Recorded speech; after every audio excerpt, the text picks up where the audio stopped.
Hello, everybody, and welcome to another great episode of My EdTech Life. Thank you so much for joining us on this wonderful day, and wherever it is that you're joining us from around the world. As always, thank you for all of your support. We appreciate all the likes, the shares, the follows.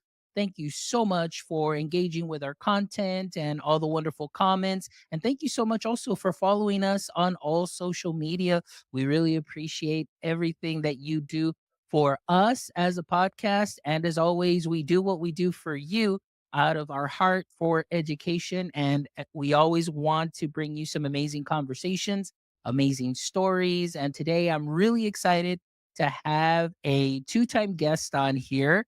I can't wait to introduce you to him. He is doing some amazing work. And today he's going to talk about a very special project that when I saw him post about it, I immediately reached out to him and I said, I need to have you on the show to really tell this story. So I'm really excited to welcome back to the show Omar Cortez, who's joining us this morning. Omar, how are you doing? I'm doing well, Fonzie. Thank you for having me again. It's good to be back, and I'm excited to talk to you and be able to exchange some words with you. Excellent. Well, I'm excited. Like I said, right now in the intro, I saw you on social media, and by the way, I follow all the work that you do. It comes up on my feed because of my interest in robotics as well. Just a little bit of experience that I had. Obviously, in the previous show that you were on, we talked about that and how you work with students at your district, and how that program has grown. And then I saw you post about something that I it just kind of for me because I see a lot of robotics, but then you talked about this wonderful project about this book that you have written. And I'm so excited to hear about that. But before we get into that, Omar, for all our audience members who are just getting to know you for the very first time, can you give us a little brief introduction and then what your context is within the education space? Yeah, of course. So I am Omar Cortez, or Mr. Cortez Robotics, as my social media handles. I have been teaching education robotics now for 4 years, and we also do competitive robotics. I also teach drones and programming at a middle school in Dallas, Texas. We are a school for the talented and gifted in Pleasant Grove. And I teach all levels or different levels of robotics from intro, advanced, advanced two, and advanced three. So different sections, going over different things and different systems. We worked with Vex IQ, and I end all the way with the Vex V5. That's excellent. And I love that, and we'll talk a little bit about that too as well, because I know that your story deals a lot with that as well. But I know since the last time that you were here, we were talking about the, Vex and Vex competition. And then of course you're talking about right now, like really everything that you do now, robotics. But I want to ask you, just for, like I mentioned, some audience members that are getting to know you for the first time, was that what you initiated with when you came into education? Was that like, you said, "Hey, I wanna go into robotics," or was it like myself, many ways as educators, we come into the education space and then all of a sudden we kind of find our niche and then we start doing like the robotics. So can you tell us a little bit of background on that? That's exactly what it was. I got certified EC6, so I was able to teach elementary through sixth grade. And I had no idea where I was going with this. I think at first I wanted to teach history, just because I was like, I knew that when I was in college, I took a class, like a technology class, where it was just incorporating the tech, and I kind of became obsessed. And so all I wanted to do was teach with technology. So I landed on a second grade job where I was teaching everything with iPads that were like left over at the campus, and I mean I was doing story retelling, right, and I'd have the kids create animations and videos. And so then I fell into this technology world, where I eventually ended up teaching like a technology class for elementary through six. And the robotics thing actually was just kind of introduced to me for an after school program. And I became obsessed and just made it my personality. And so then I eventually went and got tech app certified, which allowed me to teach middle school and to teach robotics. And the only reason why I went and got certified was because I wanted to do the V5, the big metal robots. But even then, like the whole robotics thing kind of staggered. It started off as just like, okay, this one group that will meet 1 hour a week. And, it's just kind of like a very, very minimal thing. Like we would, I don't know, follow the instructions from something online. We weren't competing. We weren't doing anything. And then eventually I got introduced to the VEX competition, and that's really where everything kicked off. That's when I became obsessed, and all I wanted to do, and all I thought about was working with the kids and the robots, and like it was just so much fun. And once you go out there in those competitions, it is amazing. And I've been doing it ever since. And every year things keep growing, and we start adding different programs. So I started with VEX IQ, then we wanted to do the V5, and now we're doing the drones thing, and now it's just robotics every day after school. That is wonderful. And I know too that your wife is also part of that too as well, correct? Yeah, she's the one that actually introduced me to the VEX robotics ecosystem. The when I met her, we were talking, and the first time I met her, we were talking about what we do as teachers, and so I was telling her I had like an online portfolio where I used to do like all my RLA things with the technology, and she said that on the first date she was kind of getting a little bored, and it wasn't until I actually started talking about the robotics thing, but again, it was just like this minimal thing. And yeah, I was showing her like little pictures of the robots, and I think the most extravagant and got was we found some online instructions for like a Rubik's cube solver, and I was like really proud to show her that part. And she was like, "Wow, like you need to just come over to our district because our district actually supports robotics like in every level you want." Way at the time the World Championship was in Kentucky, the U.S. Open was in Iowa, and she's like, our district, if you qualify, you can go to these events. If you need parts, our district will get you these parts. Like, it's super supportive. There's even a little stipend. Like, just get into my district. And it was just on that first date.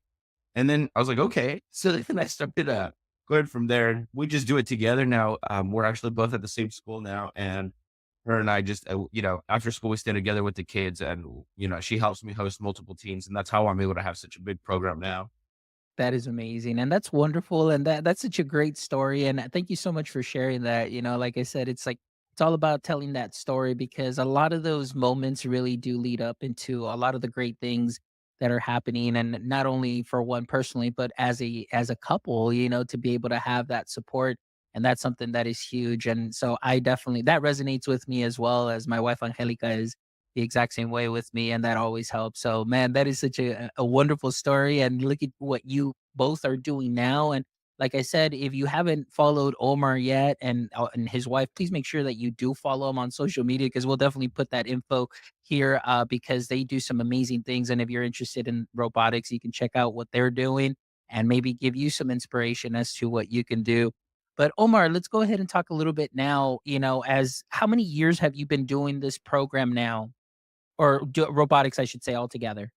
So competitive robotics really is where I would put the start, and so that had to be the 2019. In 2019, I started, and I know that because that 2020 was Yeah. when we all got sent home.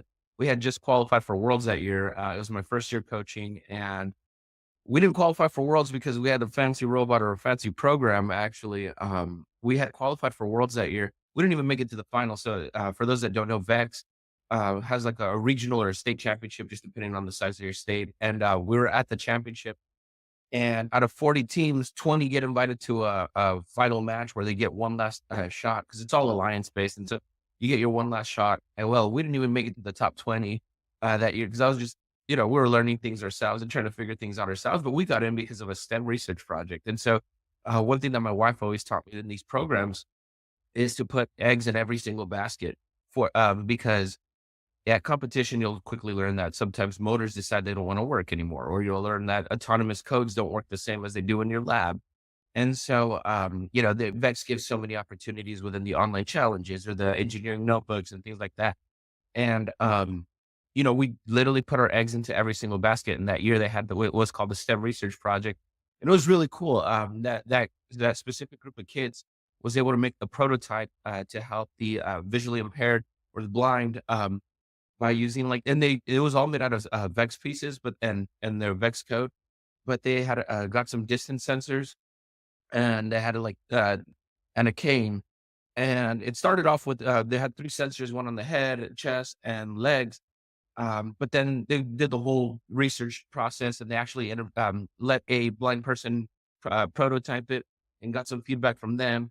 They reached out to an educator in our district, who came and visited them, and it was then when he gave them the feedback that, the reason why they have a cane, is because of steps and things like that. So, if you're really trying to eliminate the cane, it wouldn't necessarily help because if they won't be able to detect, what's going on the, steps and stuff like that. So the cane is still necessary, but, so then I think they attached one onto the cane itself. And so anyways, it was this really cool video that they made, and a working prototype that blind people got to test and stuff like that. And, it impressed the judges, and we were super excited. It was our first year doing robotics, and we're going to Worlds. And then this little thing happened.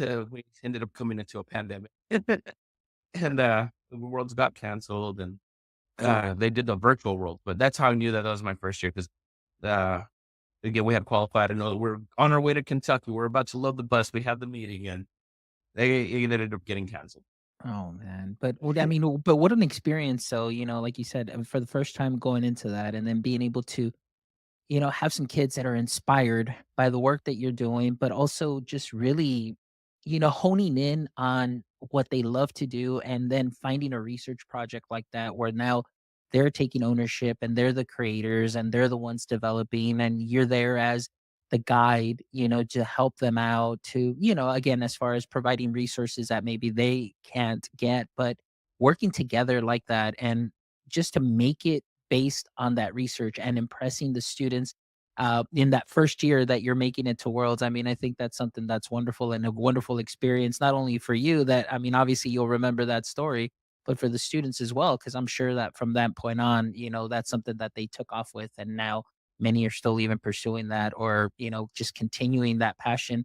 And the fact that you can take that learning and apply it to just multiple subjects, not necessarily just, robotics, but just the thought process and all of that. So that's great. So tell me now, now that you've had this experience and so on, I saw this amazing post and I caught you like right when you were sharing about it. And then I sent you a message right away. And then it kind of coincided because you're like, hey, I was planning on reaching out to you or to me, like to be on the show as well. But I caught you first. And so I'm really excited to hear about this story about your book that you have published, and it'll be released in a couple of weeks. Is that correct? Right. Hopefully a couple days.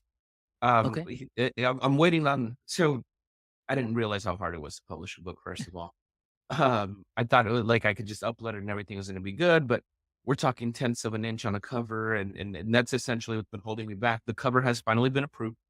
I ordered my author copies, and once I see the author copies are good, then I'll go ahead and post it up online and make the announcement.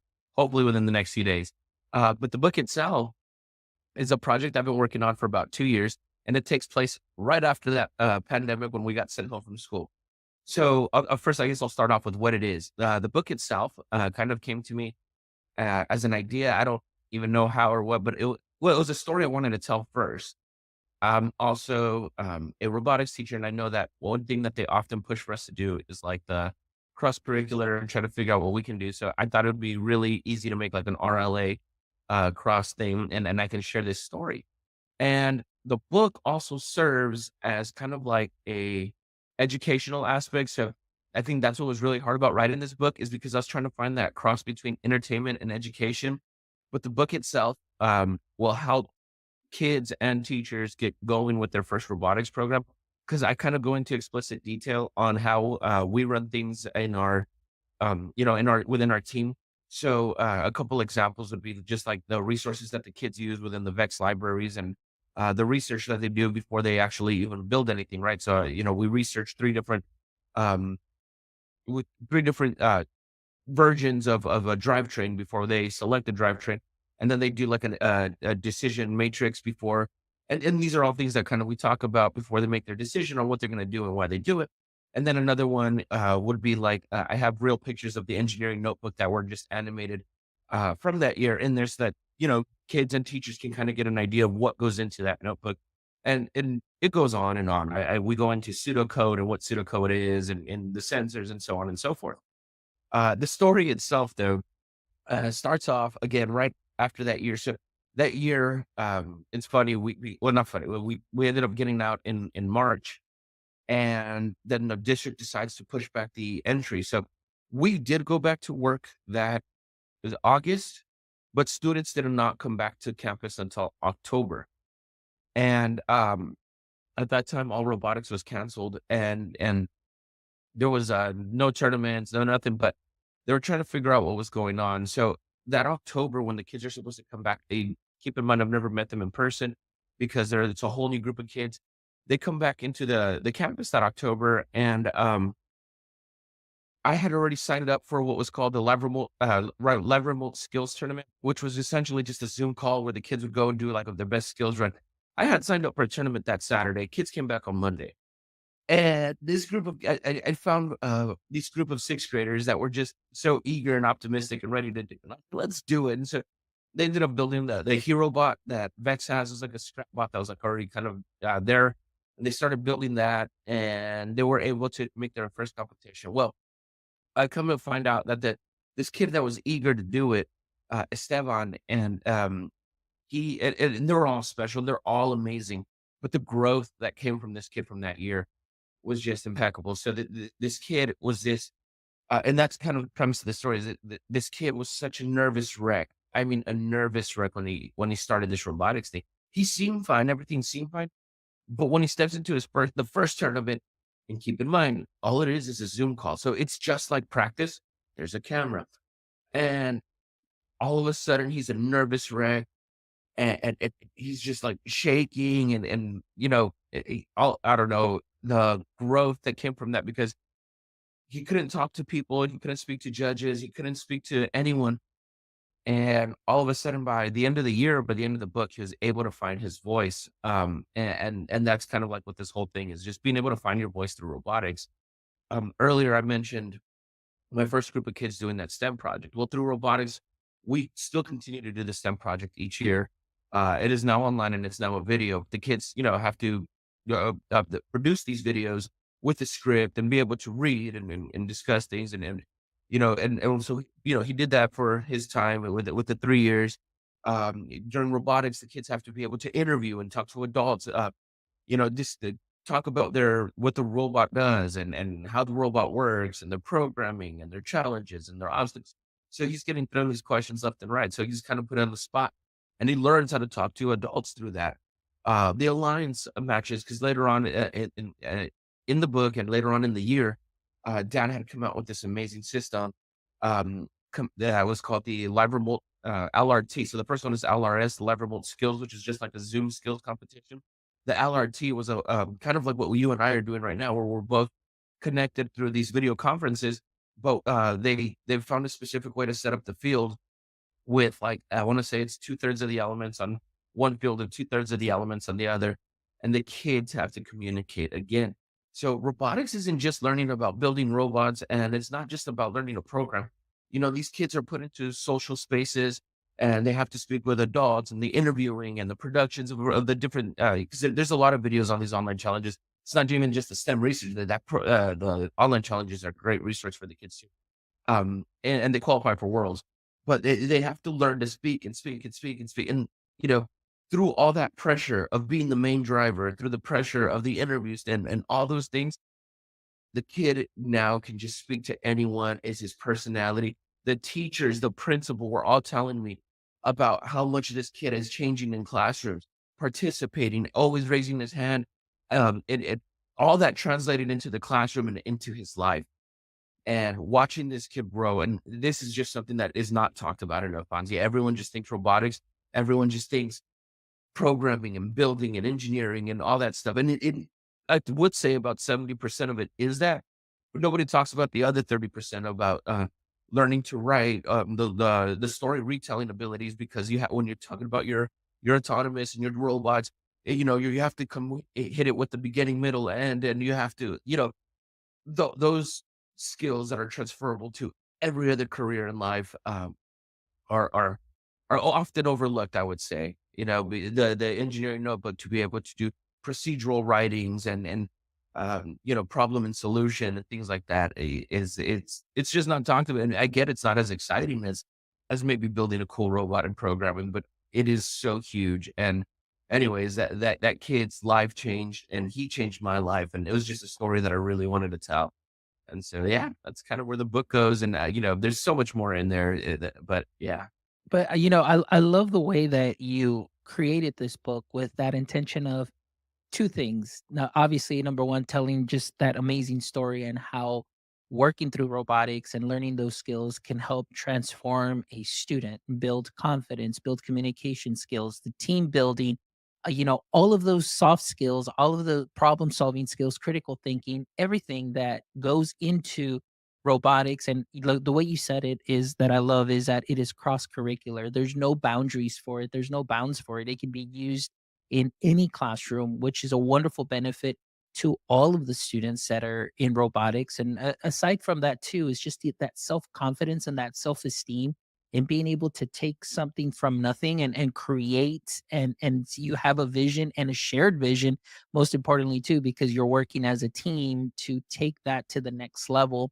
That is something that's wonderful. But also the fact that you mixed in how somebody at any campus or school might be interested in starting a robotics program, and it's a walkthrough guide for them too as well. So I think that that is something that is very neat, where you yourself too are sharing your own experience and what you have seen on the teacher side of it, and then helping guide the teacher all along, telling this wonderful story of Esteban. And now the teachers can probably see that they themselves too will have an Esteban in their class or within their robotics team, and pay attention to those skills, because you're absolutely right. These are stories that are not often talked about as much, because sometimes a lot of that focus is just on the robots and they're focused. And I think I'm going to quote Matt Miller, because I did a panel with Matt Miller a year ago. And it's always like we focus on the end product, but never on the process. And this is what I love, that you're talking and documenting that process, not only for you as a teacher to help us as educators build a program, but also the process of Esteban finding his voice. And I think that is wonderful. And that's really exciting that we don't, because we don't focus on that a lot. And so I absolutely love that, because as you were talking, it reminded me of a student that I had my last year there in the classroom for 5th grade, and I was involved in robotics, but it was really just STEM camps, just in the summer. I didn't do like when the first Lego League challenges and things of that sort. I just did a little STEM camps in the summer, but since I did involve a lot of technology within the classroom, the students still got, that experience. And I remember having a student in my classroom that last year, and I'll never forget the moment in a similar way where she found her voice, because she was coming in as an emergent bilingual student. She never spoke. She was very shy. And of course, you come in very self-conscious, with the language, and you just don't want to go and present and so on. You don't have that confidence. But in being able to offer, like you mentioned, just an alternative, something that they can dive into and communicate differently, such as journals, or, even just a Chromebook where they create a presentation. I can hear her voice very loudly by the presentations that she gave, even though she didn't vocally express it. But you can see the depth of knowledge. You understood that they understood the content. And the wonderful part, and very similar to Esteban, is that by the end of the year, she finally raised her hand to go and present in front of the class, and the whole class was like, and she found her voice. And then when we listened to her speak, I mean, her English was just beautiful from the beginning of the year till the end of the year. Like, just that growth and, the changes that occur from class to class, like you mentioned. It's something that's noticeable, because teachers, I mean, we look at those things and we notice those differences in students. So I'm absolutely thrilled, and like I get really excited hearing about this story, Omar. And I'm thankful for the work that you're doing, with your students, and being able to giving not only giving them a creative outlet, but also just that, personal space and outlet for them to really like grow and really see the potential that they have in themselves, and or see that for themselves and just continue to grow. Because again, at the end, you said the principal noticed it, the teachers noticed it, and then by the end he was just wonderful at presenting, telling the stories, working as a team. And so that's wonderful, man. That is amazing. Yeah, I mean, just I think it's so, I think that's the one thing that in STEM is just so overlooked, and you're right, like, we need to take that into consideration that not everything is gonna be programming and engineering, man. Those soft skills are that are developed are so essential for all careers, and, hearing those, hearing that story is wonderful, and it's just yeah, another thing that was so interesting about that year is we're in a world where nothing is necessarily making sense. There is no normalcy. And the only thing that was semi-normal to us was robotics. And so I remember spending like so many hours on a Saturday because at a competition, traditionally it is about 8 hours. You'll show up about maybe 8 a.m., maybe leave by 4 or 5, just depending on how late the tournament runs. And, but we're doing the same thing, but it's just like a Zoom call and we're doing a skills tournament. And so in that sense, I used to maybe host a 4 hour thing because you would sign up for a slot or a window for that skills tournament. And I would sign up for like, let's just say 4 o'clock. We wanted to be the last team to go because we wanted to see what we're dealing with and how it was going. But what I would do is with the kids on that Saturday with it, we'd open up the gym or the library, just depending on where we were competing that day and we would be hanging out with these kids, and sometimes we'd be there 5, 6 hours practicing programming, practicing skills, and all this stuff before the tournament. So we spent all that time together, and I really think that's kind of, another reason why, like, those kids, man, I miss them so much. They were amazing, and they're all kids that I've had are amazing, but we spent so much time together in this world where the only thing that was normal was robotics, and it was so normal to us, and we're just so passionate, and it was just such a Hmm. yeah, I still see them. They're still competing in high school, and my kids do the VRC, which is like the metal robots, a little bit more advanced, and we compete in blended events with high schools all the time. So last year, as a matter of fact, they were the team that blocked us from entering even to the state championship in that level. My kiddos, they all went to SEM, which again, it's a school for science, engineering, and math. It's a wonderful school that they have, and a lot of my kids end up going over there and they didn't have a VEX robotics program. So again, that self-advocacy came into play. And one of my students actually emailed the principal and said, "Hey, a bunch of us are coming. We're the Albots and we want to continue doing VEX. Um, you know, we we can do this on our own. We really just need a sponsor, but that can take care of us. But I promise we'll put in all the work. And the district's going to support us. And again, that self advocacy really came through. They started the robotics program, and now year after year, I'm sending kids over there. Well, that program is growing, and just this last year was the first year ever doing this. That we didn't even make it to the state championship, but on our last chance, our last opportunity, and it's because it was so hard. It was so hard this year. In the past, we were a combined region. They split up the region, so now the invitations were further and fewer in between. And just a couple changes that were made. Getting an invitation became a little bit more rigorous. We're at the last championship. We make it to the round of 16, then we start moving up to the quarterfinals, and then we make it even to the semifinals.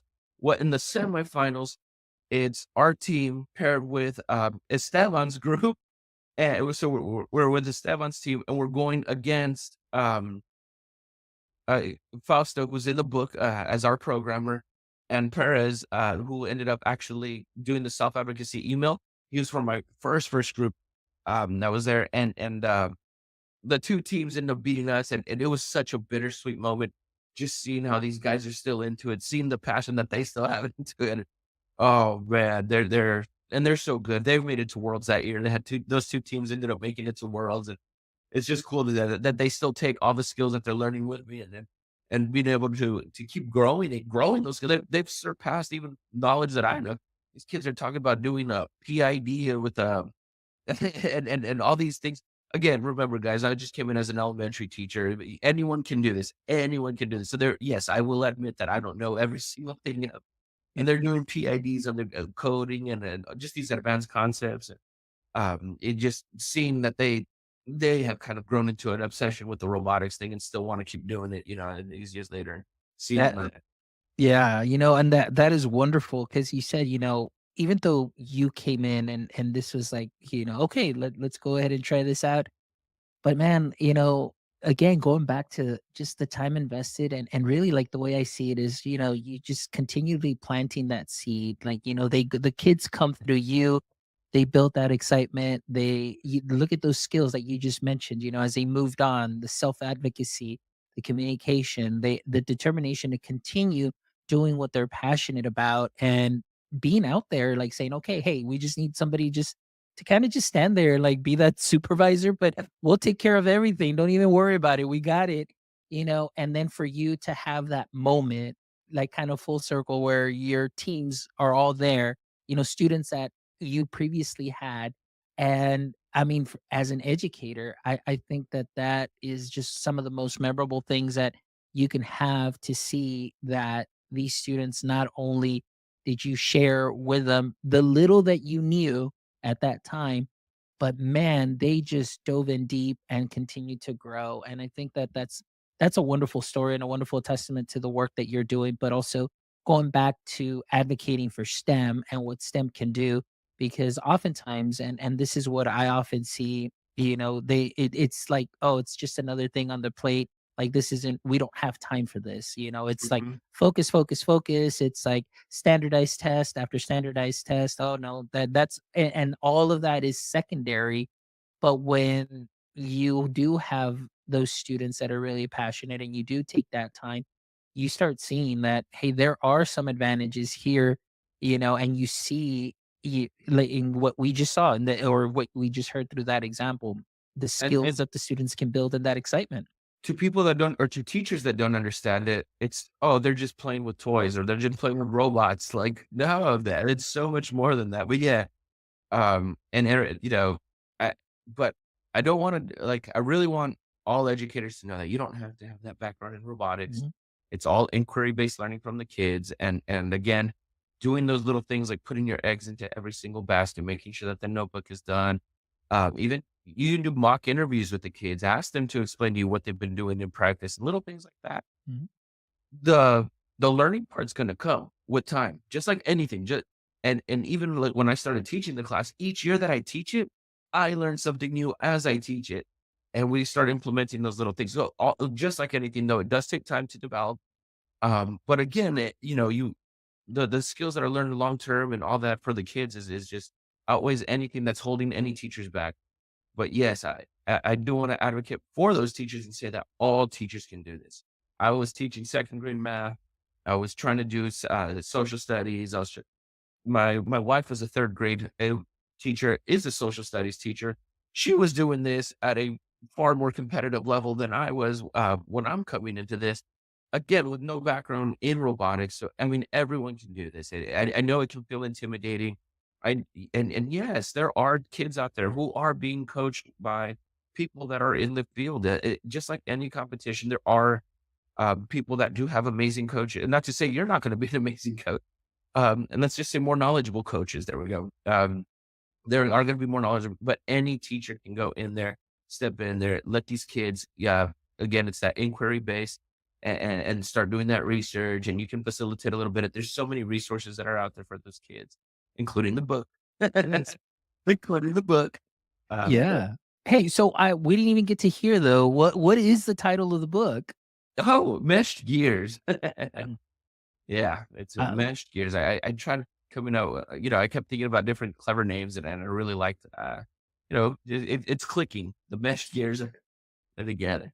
Yeah, no, I really love that. Like when I cut the title, I was like, "Oh, this is great." But now kind of hearing the story behind it and what you're doing, I mean, it just it fits the book so well, and in the way, like at least the way I'm seeing it and interpreting it.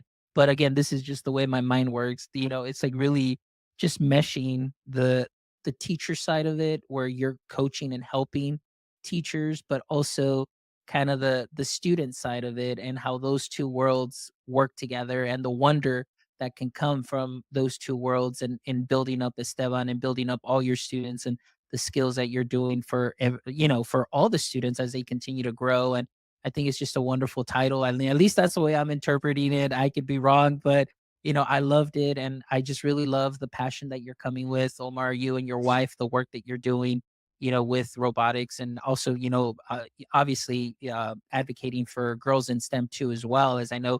For all our audience members who are just meeting Omar for the first time, remember I said he was a two-time guest, but you can also check out episode 237, where Omar is a guest along with his wife, and Dan Mantz also, as well as we were talking about girl powered.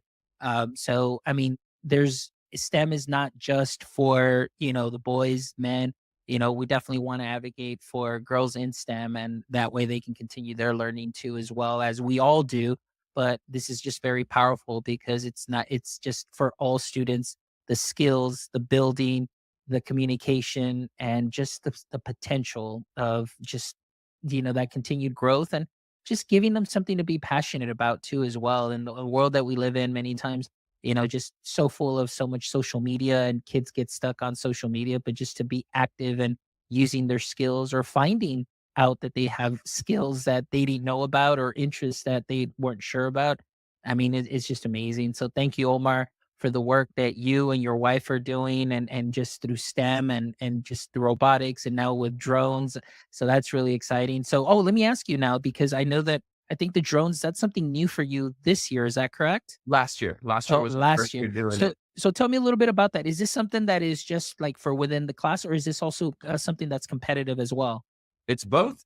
So I Okay. teach it in the classroom. I have my intro to drones, or the drone 101. But the REC Foundation, the people that host the Vex robotics competitions, have kind of created this is their baby, and it is a drones competition, and that is also a really, really, really, really good intro point to anybody interested in doing STEM with the kids in a competitive way. The reason why I like the drone specifically is because nobody has an advantage of having a better robot, in a sense, right? So I went back, and going back to what I was talking about my first year doing this, we didn't even make it to the finals. Our robot was crooked. Whenever we would program our robot to drive forward, it kind of would veer off to the right because the kid built some little imbalance and stuff like that. And so they would program it to play that, or when they would start their autonomous, they would angle it purposely a little bit off to the left. Anyways, and these kids, when you go compete, some of the kids would show up with these like fancy robots and all these fancy things. In drones, every kid shows up with the same drone. So the kids that put in the time to pilot and just, get really comfortable with those controllers and research, the different flight modes and stuff, can learn a lot about it. And then the programming that goes into that. So it's a really even, nice playing field. It works just like the robotics competition does, where you have your the pool play. You get 8 matches in pool play, or 6, 7 matches of alliance. And then once you start making it to those finals, then you start going quarter, semi, and finals, and round of 16, just depending on the size of the competition. But yeah, it's the aerial drone competition, and the game actually just dropped on Tuesday. And my kids are excited to go for year two. Last year was our first year doing it. And as a middle school, we had 2 teams, and our 2 teams were the top 2 ranked teams in the nation. And so that was a really cool thing for us to have. Man, that is amazing. And so thank you so much for sharing that. So, audience members, teachers, my friends that are out there, you're listening to this episode. I mean, you've heard it from Omar. He came in general ed, and all of a sudden, he himself, too, I guess maybe I could say he found his voice in robotics I too, as did. well.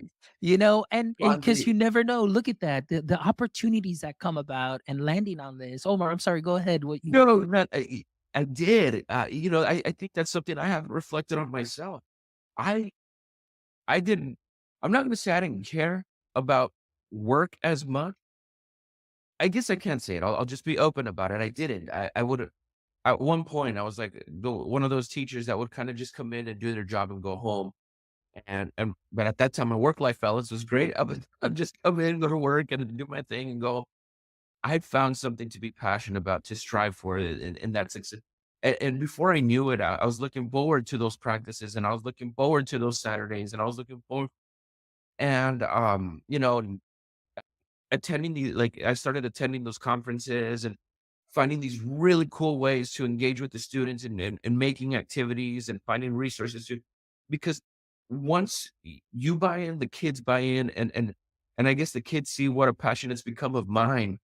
that they become passionate and everyone's just like having so much fun and in the classroom and in the competitions. And I thank you, Fonzie. I did find my voice, and I think often I'm always so concerned with not concerned, but always looking for what the kids are doing and with their growth and stuff that I haven't had the time to reflect on my own growth with as an educator. And I found my own passion and I found my voice. Thank I you for love that. saying that. You Yeah, made me feel something there. there you go, man. That is awesome because that's exactly the same way that I felt too, as well. Just reflecting on my years, and even though it was short lived. At least the robotics experience that I was able to give the students while I was in the classroom and a little bit outside the classroom, because of course then COVID happened and then funding and all of that. But doing those STEM camps, you really like it just seeing them grow and really just communicating and in some of my students, this is the last year actually last year, I'm sorry, or this past May, I had my last group of fifth graders that I had that graduated. And so it was really great when I got to see them at a meet and they were doing robotics. And one of them came up to me and he goes, "Hey, Mr. M, like, this is because of you. You introduced this to me in fifth grade, science. And we were just using like little Ozobots and we were using scratch coding, and then after that, he took off and he was the programmer for the team. And then I had another student also as well in there, and it was just wonderful. And you feel like accomplished. You're like, wow, look at what I was able to do, or just inspire them to do, I should say, because at the end, they're the ones that are doing all the work. But it's wonderful to be able to do that. And I'm glad that you found your voice in that, because it seems like right now, just the passion that you have for what you're doing is something that is definitely a hot flame right now, that any students that are coming in for to you this year are definitely going to catch on fire for STEM and for the drones and for robotics and anything else. And you're just building this wonderful pipeline, for these amazing future students, educators, engineers, that are going to be out there making a change, because number one, you're showing them how to advocate, for themselves, communicate. You're showing them critical thinking, you're showing them collaboration, and you're showing them, all of those other soft skills that are truly needed to navigate this space that we're living in now. So just congratulations on your work that you're doing. You, your wife, your school district, big shout out to them for all of the support, and I'm just thankful for this and really excited for the book. You said it might be coming out in the next couple of days. Yes. So where can our audience members, those that are listening right now, where can they go and find the book? So first and foremost, if they can follow me on X, Twitter, Mr. Cortez Robotic. There wasn't enough characters for the S, but I will definitely be releasing the link when it comes on there. And for everyone else, if you don't have social media, it'll be on the lookout on Amazon for sure on October 1st. I'm trying to push for earlier now. I'm really just trying to push. Once I get that copy of the book in my hand, the author's print in my hand. I've gotten proofs before, but the cover that was approved, I still haven't got that one yet. So once I get the author's print in my hand for that, I'm gonna say, hey, let's do this, and I'm gonna throw that link on there. It'll just be on Amazon and the KDP, but you just look up on Amazon and yeah, it'll mesh gears. It'll be up there October 1st. I wanted to bump off one more thing with my wife on October 26th to any teachers that are out there in DFW and trying to get maybe some girls into STEM. My wife is hosting the October is the month of the woman. And October 26th, she's hosting a girl powered event at our campus where we're going to be doing workshops with the kids and STEM activities. We're going to have women engineers coming to talk to our kids and hopefully inspire them a little bit. I know Esteban and I will be there talking a little bit to them about our time in STEM, but I know that this is all about the girls, and so I'll be hosting like a little programming session myself, and her girls are going to be her team is going to be hosting all the little events. Anyone in the DFW, just look out for that on if you do VEX, it'll be on our on robotevents.com, and yeah, just go out to the girl powered event in Dallas. We'll All be the one right. doing it October 26th. Awesome. Well, you know what? I mean, we still have some time, like, well, not for the show today, but we still have some time in September. So if Patricia's listening, and she would love to come and be a guest on the show just to talk a little bit about the event before we start in October for, Women's Month and things of that sort. And that way we can build some hype up for that event too, as well, with our audience members, or at least just to advocate and share, the organizations that are out there in promoting women in STEM, girls in STEM, and so on, and the importance of that. I would love to have her on the show. So I don't know if she's sitting right there next to you She or ab not. she absolutely would love to, Fonzie, and Yes. oh my gosh, and she would go Yes. on about her little lady bots and all the fun stuff that goes out there. I love it. I love it. So the invitation is there, Patricia. Let me know. We'll make it happen. Shoot me an DM and everything, and we'll get that scheduled. And again, just to build up some hype, and most importantly, also just in a very similar way to Omar, just really sharing the amazing work that not only you guys are doing, but amplifying what students are doing and how students are growing. And again, focusing on that process instead of just that final product. And I know in the end, the final product is what wins the championships and so on, but just the process in getting there and building and growing and building not only the robot, but building oneself up too as well through robotics is definitely a story that really needs to be told. So we can For continue to sure. advocate for STEM. As cliche as it sounds, it's definitely more than just the robots, man, and I don't know if it's good or bad, but once we get to our goal is to get to Worlds, and once we get to Worlds, it's all about the fun we have there. Yes, we do practice with the teams when we get there. We try to be the best team that we can be, but once we're there, man, I usually will even do like a little scavenger hunt for the kids to go talk to them, go take a picture with a kid from another continent, go have a kid write your name in a different language, go meet, have this fun and make these memories. And it's definitely more than the robots, man. Awesome. I love it. Well, Omar, thank you so much for sharing your story. And Meshed Gears is the book. But Omar, you're not off the hook yet because, as you know, we always love to end the show with the last three questions.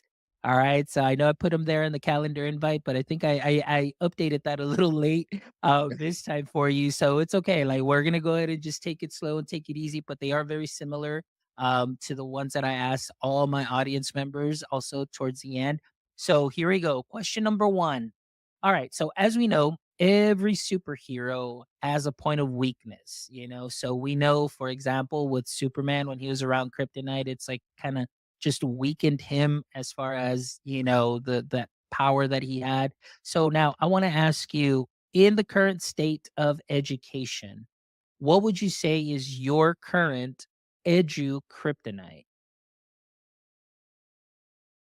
In the current state of education, my current kryptonite, let's see, what really Like, what would be that pain point right now for you that you're like, "Oh, like, I wish this could change. This kinda like, it hurts when I listen to this or hear it." ooh, that's a tough one. Let's see. You know, the this is gonna be a little bit biased, but I would love to have more time with the fun stuff with the kids as far as, like, with my own kids, the competition and they're all my kids, obviously, with my competitions. I wish that we can have just a little bit more time because obviously with time, everything develops more and I don't want to take up too much of their time and I still want to live a regular life. I don't know if I could just have built-in time or some kind of extended days with the kid built into my day so that we can all have a normal, so I can have a normal work that life balance. The kids can, they have to be able to do their homework. That'll want to keep them with. So just, I don't know. My kryptonite would be that I wish I could have more time with More those t kids because I feel like I'm at my best when working with them as an educator in that non what's sort of what words I'm looking for, like structured mode when it's just kind of us Mhm. practicing learning when the kids are learning what they want to learn, when they're inquiring about what they want to inquire. And I think as an educator, I appreciate that more as they're, building that up themselves and learning that themselves and all that stuff. So I'd love to see Nice. more of that. I would definitely love to see more of that. Oh, I love that. That's wonderful. That's a great answer, Omar. Alright, here we go. Question number 2. Who is someone that you'd like to trade places with for a day, and why? Someone I'd like to trade places with for a day. I think uh, um, someone that I find interesting is like Elon Musk, and it just it strictly on his on his STEM stuff, like with the whole SpaceX and the development of the Teslas I really think that and the hey, the money that I'd have for that day would be fun too. Man, just I feel like that man's mind is I'd love to see his thought process and what where he's going with that. Like, I really think Elon Musk is a very interesting character in person. Um, and I like what he's doing with the whole STEM stuff. Again, it's the specifically with SpaceX and Tesla. So There yeah. you go. That's a good one, actually. That's a good one, actually. Like I'm about let's say maybe an hour and 15 minutes away here from SpaceX here at Boca Chica Beach here in South Texas. So that's been great to kind of go and visit and see and have, and it's pretty interesting stuff. So yeah, I definitely would agree with you. Are you Just allowed to visit? yeah. Oh, I've drove through Houston before and stopped at NASA on my way to Galveston, different beach. On my way to Galveston, I've got to go to NASA before, but I'd love to go visit SpaceX. I didn't know you can. Yeah, if you're ever down here, we'll get together and we'll take a trip over there and stuff like that. You're more than welcome. I mean, mi casa es su casa, so we can make a day out of it and we can meet in person and we can take a drive down there depending on where y'all are staying. And it's great. You can go drive right up and take pictures and everything, and it's really great. And then of course you get South Padre Island right there also as well, which is a great place to visit and everything. Oh, So beautiful. I haven't been there yeah. since a long time. I'm gonna take you up on that. I'm definitely now I'm gonna plan something out with my wife so we can get out to go visit SpaceX, man. That sounds Yeah, that'd be great. All right. And the last question, Omar, is if you could have a billboard with anything on it, what would it be and why? right now it would be the title of my book so we can get more people to get out there read it and so I can share my story out to more people. That is just a bias thing right now. No, but I love it. I mean, it's great. Just meshed gears. And Nice then, to have the no, cover on there that yeah. Oh, let you know the what I whole was world thinking? know. I was thinking like those kind of, like those Bucky signs, like Bucky's and then Bucky's at so many miles and so on. It could be like meshed gears. And then the next one could be something like finding your voice or something like that. Like, yeah, I don't know. I'm just picturing that like as a former marketing guy, like before education, like just something that'll catch people's attentions and then it just gets them intrigued. And then on the last one will be like a QR code or like a link to go to To straight to the get book. to it, I'm curious as to how that, movie, Spare Parts was advertised now that I think about it. I didn't even know about that movie until I met my wife either. But, like, it had George Lopez in it and, oh, what's her name? Anyway, big movie, big budget, and I didn't remember it. Like, it must have just slipped my radar, or fallen through the radar for me. I'm curious as to how they advertised it. Maybe I should have followed some of that pattern, but yeah, There you go. definitely, maybe even have, like, those animated billboards or they can kinda, like, show, like, the flashing of the book. Oh my gosh, something I didn't talk about really quick was just the illustrations of my book. My cousin shout out to my cousin for the illustrations. They're amazing. I'm not just joking, I'm not being biased. They're amazing. I told him my vision of what I wanted, and he made it happen, but every single illustration in that book comes from a real picture. So whether it was a notebook entry that was animated, or illustrated, I'm sorry, or the pictures of the kids, they're literally pictures of the kids from, like, when they won tournaments. They were illustrated too, it is so cool. So definitely, having those illustrations on that billboard would be really cool. That is awesome. That is great. Well, I'm really excited, Omar. Like, I can't wait for the book to get out and everything. And then, of course, just being able to see it out in teachers' hands and so on. And we'll make sure also that we'll update the link as soon as you have that link. I'll definitely update it here on my page as well. So as people come and visit the episode, they can get a direct link to your page or to the book page, so that way they can make a purchase and everything. Because this is again, it's a win-win. Again, it's the teacher side of walking other educators that might be interested into to get into robotics, but also seeing the student side and just the growth that students can have as well. So again, it's called Meshed Gears. So make sure you check it out. So thank you, Omar, again for your time. Thank you so much for your passion and just really giving us an opportunity to hear this wonderful story and giving us the opportunity to amplify your work and obviously the book. And that's something that's very important, and also to advocate for STEM. So thank you for your time today. And we look forward to also having Patricia on the show too. Yes, She's getting I'm a ready reach for her out. event next month as well. And for all our audience members, those of you that are listening right now or are going to be checking out the replay through our podcast player, please make sure that you continue to subscribe to our content. Please make sure that you jump over to our YouTube channel, give us a thumbs up and a like also as well. And as always, check out this amazing episode and the other 292 episodes that we have now with amazing educators, creators, education professionals, where you can take some knowledge nuggets and sprinkle them onto what you are already doing great. And as always, thank you for all of your support. And don't forget, my friends, until next time, stay techie.